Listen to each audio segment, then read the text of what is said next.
नमस्कार दोस्तों, क्या आप अपने टूर एंड ट्रैवल बिजनेस के लिए कंपटीशन के हिसाब से प्राइस मैनेज करना चाहते हो, जैसे कि आपका प्रॉफिट भी कॉम्प्रोमाइज ना हो और अपने जो भी आप अपना प्राइसिंग है वो भी कंट्रोल में आए। इसके लिए मैं आपको 10 स्टेप्स बताने वाला हूं, जैसे कि आपने प्रॉफिट मेंटेन करके आप अपना पैकेज कॉम्पिटिटिव रख सकते हैं। पहले तो मार्केट रिसर्च करना बहुत जरूरी है कि मार्केट में कॉम्पिटिटर कौन से प्राइसिंग पे कौन सा पैकेज दे रहे हैं, और उसके हिसाब से आप पता कर सकते हो कि प्राइसिंग की स्ट्रेटेजीज बना सकते हो कि किस तरह से ये प्राइस रख सकते हैं। कॉस्ट इफेक्टिव एनालिसिस स्टेप 2, अपने प्रोडक्ट को अपने सर्विसेज को टोटल कॉस्ट के समझिए, ताकि आपको पता चले कि कहाँ पे माइक्रो फाइनेंसिंग करके भी अपने पैकेज में आप अपने को प्रॉफिट मार्जिन रख सकते हो। स्टेप नंबर 3 जो है वैल्यू प्रोपोजिशन डिफाइन कीजिए। आपको पैकेज के साथ अपने सप्लायर्स के साथ कांटेक्ट कीजिए, सर्विस को यूनिक बनाइए। ये समझिए कि समझना जरूरी है क्योंकि कस्टमर की वैल्यू के लिए आपको कितने पे करने जरूरी है सामने, और उनके पास से भी कितना लेना जरूरी है। स्टेप नंबर 4 टारगेट ऑडियंस को आइडेंटिफाई कीजिए, क्योंकि अपने टारगेट ऑडियंस के हिसाब से, डेमोग्राफिक के हिसाब से परचेसिंग पावर, उनके बिहेवियर समझना बहुत जरूरी है। उनकी नीड्स और प्रायोरिटीज प्रेफरेंसेस के हिसाब से जान के उनको पैकेज देना और कॉस्ट इफेक्टिव कॉम्पिटिशन प्राइस रखना बहुत जरूरी है। स्टेप नंबर 5 प्राइसिंग मॉडल्स और एक्सप्लोर करने के लिए different pricing models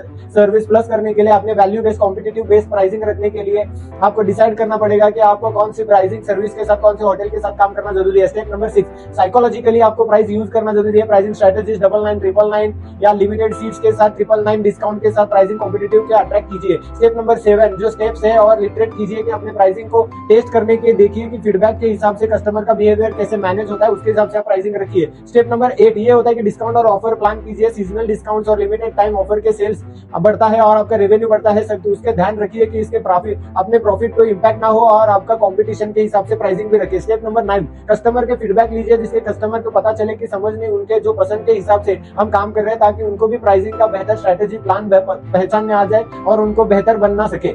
step number 10 regular उनके रिव्यूज कीजिए। ट्रेंड मार्केट ट्रेंड के हिसाब से, कॉम्पिटिटिव के हिसाब से प्राइस रखिए। जो भी टाइम टू टाइम तो एडजस्ट कीजिए। सर्विस बेहतर के लिए होटल्स का एक लिस्ट बनाइए, कौन से होटल कौन से सीजन में आपको कंपटीशन के हिसाब से प्राइसिंग दे सकते हैं। सप्लायर की कंपटीशन के हिसाब से आप चेक कीजिए। कोई भी चीज कॉम्प्रोमाइज किए बिना आपको अपने बिजनेस को एक अलग हाइट्स पे पहुंचाने के लिए कंपटीशन प्राइस करना बहुत जरूरी है, और कॉम्पिटिटिव प्राइसिंग के साथ ही आप बिजनेस ग्रो सकते हो, नंबर ऑफ लोगों को सर्व करने की कैपेसिटी बढ़ा सकते हो, एक्सपीरियंस बढ़ा सकते हो, काउंट बढ़ा सकते हो, अपने वर्टिकल्स ऑफ इनकम सोर्स बना सकते हो, जो कि आपको ओवरऑल एकेडमी के साथ बनाने के लिए हम हेल्प करने के लिए तैयार है। जय हिंद।